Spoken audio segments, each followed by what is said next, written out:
Kick out ang isang fan matapos lapitan at tawakan si LeBron James. Todo flex ng muscle si LBJ. Posterize naman ang inabot ni Chet kay Davis. Tinapos ng LA Lakers ang 4-game winning streak ng OKC Thunder. Grabe ang dynamic duo ni LeBron at AD mga idol. Balik sa original starting 5 ang Lakers. LBJ, AD, D'Lo, Reeves at Vanderbilt.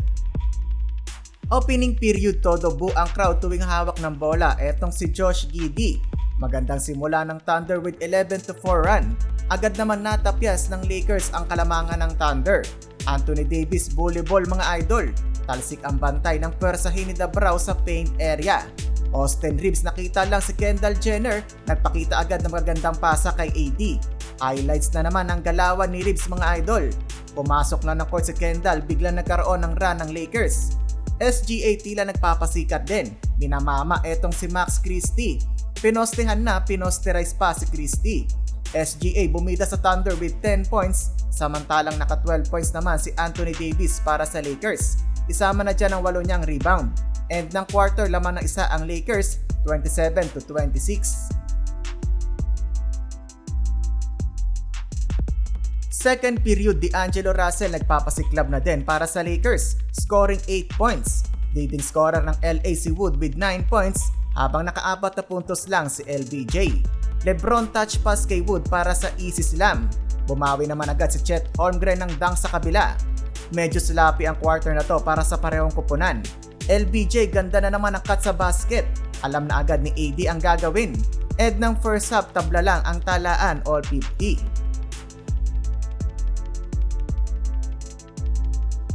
Umpisa pa lang ng third period, nangangalabaw na kaagad sa poste etong si LeBron James. Pinagkakaldag etong si Lu Dort. AD strong attack to the basket. Iniwasan ang mahabang wingspan ni Chet Holmgren.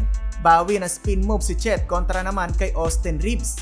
Wala nang 2 minuto sa third quarter, Anthony Davis pinosterize si Chet Holmgren. 11-point quarter para kay AD habang tig 9 points si LeBron at Reeves. End ng third, lumalaki na ang kalamangan ng Lakers. Final frame, Rui Hachimura, gandang Eurostep mga idol. Under 7 minutes, eto na naman, nag-cut na naman sa LBJ sa basket. Todo flex si King James ng muscle sa crowd, 97-90. SGA pinalamo na supalpal ni Hachimura. Siya din ang nakadang sa kabila mula sa pasa ni LBJ. Naibaba pa ng Thunder sa 6 lang ang lamang ng Lakers.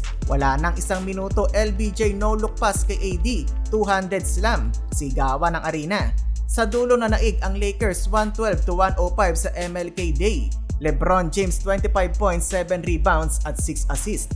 Anthony Davis with 27 points, 15 rebounds at 5 assists.